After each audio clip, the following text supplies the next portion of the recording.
हमारे धर्मों में महाभारत का एक अनोखा महत्व है।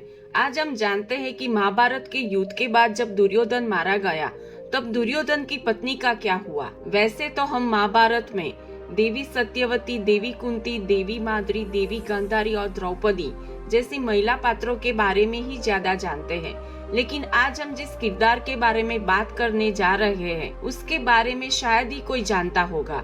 वो किरदार का नाम है भानुमति, जो कंबोज के राजा चंद्रवर्मा की पुत्री थी। भानुमति का रूप ऐसा था कि स्वर्ग की अप्सराएं भी फीकी पड़ जाए। राजा चंद्रवर्मा ने भानुमति के विवाह के लिए स्वयंवर का आयोजन किया। इस स्वयंवर में दुर्योधन, कर्ण, जरासंध, शिशुपाल जैसे पराक्रमी राजा और वीर भानुमति से विवाह की मंशा लेकर आए थे। स्वयंवर के समय भानुमति खूब सुंदर लग रही थी। भानुमति की सुंदरता के चर्चे उस समय बहुत विख्यात थे, जिसे देखकर दुर्योधन मोहित हो गया था। मन ही मन उसे ठान ली कि बस यही मेरी पत्नी बनेगी। स्वयंवर में भानुमति वरमाला लेकर चली।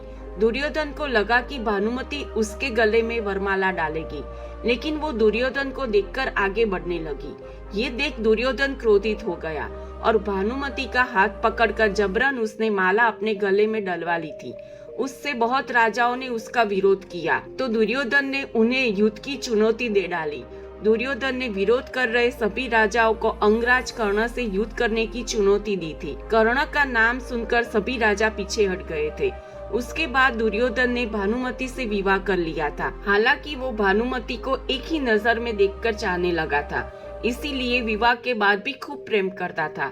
उसकी हर बात मानता था और बहुत अच्छे से रखता था।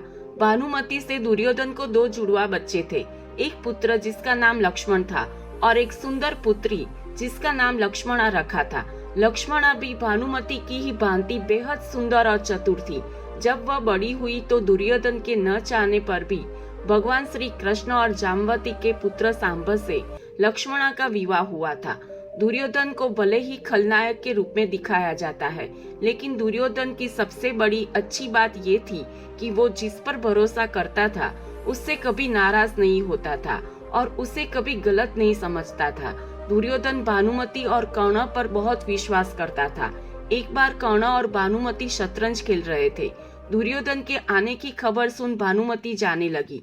कर्ण ने उसे रोकने के लिए अपनी ओर खींचा तो भानुमति का आंचल फट गया और मोती बिखर गए। उसी समय दुर्योधन ने कक्ष में प्रवेश किया। दुर्योधन को देख दोनों लज्जित हो सर झुकाकर खड़े हो गए, लेकिन दुर्योधन को कर्ण और भानुमति पर पूरा भरोसा था, इसीलिए उसने कुछ नहीं बोला और इस बात को हंसी में उड़ा दिया था। भानुमति भी दुर्योधन और कर्ण दोनों की घनिष्ठ थी। महाभारत युद्ध में दुर्योधन और कर्ण दोनों मारे गए। महाभारत युद्ध में अर्जुन के पुत्र अभिमन्यु ने भानुमति के पुत्र लक्ष्मण का भी वध कर दिया। इतना सब होने के बावजूद जब महाभारत युद्ध समाप्त हुआ और युधिष्ठिर सम्राट बने, तब राजा युधिष्ठिर, द्रौपदी और सभी परिवार में सोचकर पारिवारिक संबंधों की नई गाथा लिखने का प्रयास किया गया। दुर्योधन की पत्नी भानुमति, जो कि हस्तिनापुर के कुल की मर्यादा थी, जो बनी रहे वो सोचकर अर्जुन से विवाह संबंध करने का उसके समक्ष प्रस्ताव रखा था, जो भानुमति ने स्वीकार कर लिया था।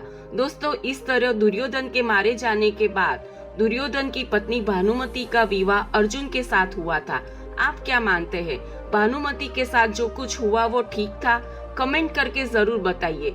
दोस्तों, महाभारत में ऐसी कई रोचक कहानियां हैं जिसे हम आपको सुनाते रहेंगे। ऐसी रोचक बातें जानने के लिए हमारी चैनल को सब्सक्राइब कर दीजिए। कहानी अच्छी लगी हो तो लाइक भी जरूर कीजिए। आपका बहुत बहुत धन्यवाद।